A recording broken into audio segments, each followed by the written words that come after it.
right now. Welcome back to the GSMC Golf Podcast, presented by the GSMC Sports Network. I'm your host, Garrett McDaniel, and we're here with our third segment of the night, talking about the biggest storylines heading into the final major of the year at the Open Championship at Royal Troon Golf Course. So I think I'm gonna go in like kind of ascending order. So what I think is like the least important headline going into this weekend to most important headline. So I'm going to start with Phil Mickelson. This guy is fantastic at this golf course. The Royal Troon has, treated him very well. He is 53 years old though. So I'm not going to say that he's going to win another major to add to his cabinet, which is very, very impressive. Of course, one of the best golfers of all time, probably one of the best lefty golfers of all time as well. He has not played into the weekend at the Open since 2018. That is 5 missed cuts in a row. And in his last 5 majors, he has missed 4 of the last 5 majors he's played in total cuts. But he's fantastic at Royal Troon. The last 2 times that it's been played as the Open Championship golf course, it has been in 2004 and 2016. 2016, he finished runner-up to Henrik Stenson, and in 2004, he was 3rd place. There's only been 3 golfers in the 320 in 312 that have beaten Mickelson in the last 2 Opens played here. That is very impressive. He can definitely he can't. I'm not saying that it's probable that he'll make a charge here, but he definitely could make a charge here, and it won't be improbable. If that makes sense. I think I don't know if that made sense. But anyways, next up, we're going to talk about Jon Rahm. This guy has played some bad golf when he comes onto the PGA Tour this year. It was the worst ever title defense at the Masters, missing the cut as Scottie Scheffler won his 2nd in 3 years. And then he missed the cut at Valhalla. And then at the U.S. Open, he had to withdraw. He hasn't played into a weekend of a major this year. He's playing good golf on LIV. You look at the stats. You look at his team is 2nd in overall team there. He's one of the highest placing players there. He's one of the best in statistical categories on LIV. What is wrong with him when he comes onto the PGA Tour? There has to be something mental that goes into it. That's the only way that makes sense in my head. That it just has to be something mental that goes into it, because this guy stinks when he comes onto the PGA Tour. Miscut, withdraw is his major finishes this year. You need to. In this day and age of golf, if you're gonna go and play on LIV, you need to be able to perform when you come into the majors on the PGA Tour to keep your name held into the highest regards. Like Bryson DeChambeau, like Brooks Koepka. These guys went to LIV and still won majors and still put up impressive results in majors consistently. You think of guys like Dustin Johnson, who is older than the other guys, but he's playing some bad golf when it comes to LIV golf, and it's not and it's translating when he comes to the PGA Tour, and we just know him as not a guy in contention in weekends now. Is Jon Rahm going to be one of those guys? I can't imagine. This guy is so good, right? He was the world number 1 a year ago today. That might not be true. It still might have been Scottie Scheffler, but he was up there, right? Him and Scottie definitely shared time a year ago today. So it's been disappointing. Let's see if he can get back on track. Another, Bryson DeChambeau has been unbelievable in majors this year. A T10 at the Masters. He had a great finish at T2, or not a T2. I think he got a sole 2nd at the PGA Championship, and then he won the whole dang thing at the U.S. Open. This guy has put in some very impressive. So can he continue with the majors? This could be one of the best seasons that we've seen from a guy only playing in 4 tournaments of all time. There's not been many people that have been able to win multiple majors in a single season, and Bryson DeChambeau looks to add himself to that list. Although he is horrible he's horrible at the Open Championship. in the United Kingdom, he's recorded one top 30 finish in his career at the Open Championship, and then all the other have been below that.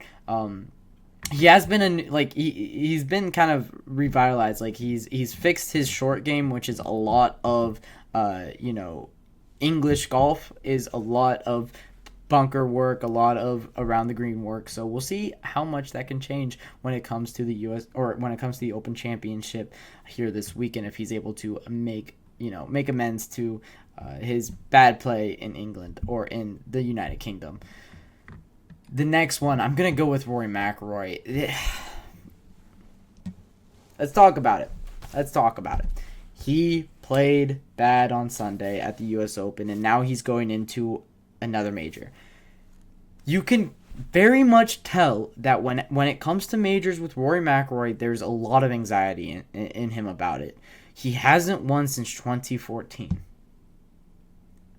He's one of the best golfers of this generation, and he only has 5 majors. I think he only has 5 majors, which, I mean, he just should have more. He has less than Brooks Koepka, and Brooks Koepka started later than him.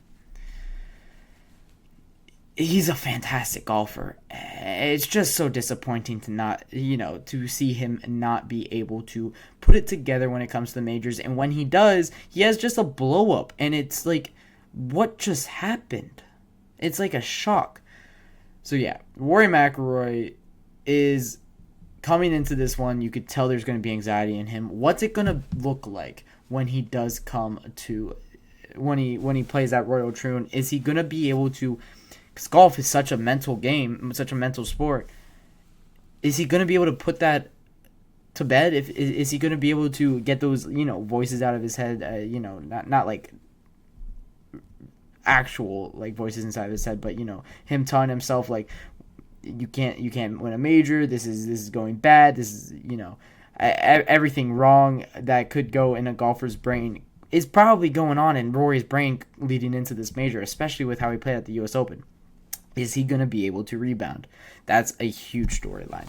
And then I'm going to be talking about, and you have to talk about him whenever he's in a field. You guys, it's like LeBron doing anything in basketball. It's like you just have to talk about him. It's Tiger Woods. Of course, it's Tiger Woods. This guy is going to be in the field again. He looks good, and a lot of people are saying he looks very slim. Earlier this year, he looked big. He looked just like bulky. It looked like he spent a lot of time in the gym on his upper body, which he did, and you could just tell it's kind of disproportionate. Now it looks good, and he's saying he feels well. But here's the thing with Tiger Woods is no matter what, he will say that he feels good. Like, it does not matter. He has always just been like, yep, my body feels really good, and I think that I can I think I could win the major. I wouldn't be playing. I wouldn't be in the field if I didn't think that I could win. So I'm going to be winning. It's just always like, he always has so much confidence.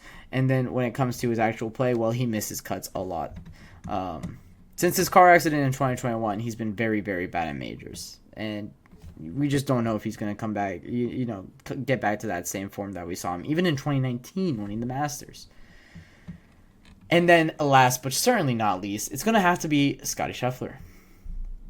What does like a T10 do for him here? Nothing for his season. It's a good season with 6 wins, and if he were to win here, it would be one of the best seasons of all time. Multiple majors, 7 wins in a season. We still haven't even gotten into the FedEx Cup tournament, which he could definitely add some more wins at. But if he loses, that's only 1 major. First off, it's 1 major. Second off, a lot of the field is playing on Live Golf and not playing in the same tournaments that he's getting his 6 wins in. Yes, he won the Masters, which is very impressive, but other than that, it doesn't stack up to any of Tiger's seasons. It doesn't stack up to the Vijay Singh season in 04. It doesn't stack up to probably Mickelson's seasons where he won multiple majors. Maybe even doesn't stack up to Jordan Spieth's season where he won multiple majors. Yes, he made probably 20 times as much money as those guys did for those seasons, but it just doesn't stack up. Scotty Scheffler has had a prolific season. It's been very, very impressive, but he needs a result. He needs to win it here if he wants to have one of the best seasons of all time. If he doesn't win it here, it's a great season. It's not one of the best of all time. So that will wrap it up for my biggest storylines heading into the final major of the year. When I get back from my third break of the night, we'll be talking about the course breakdown for Royal Troon, the location for the 2024 Open Championship.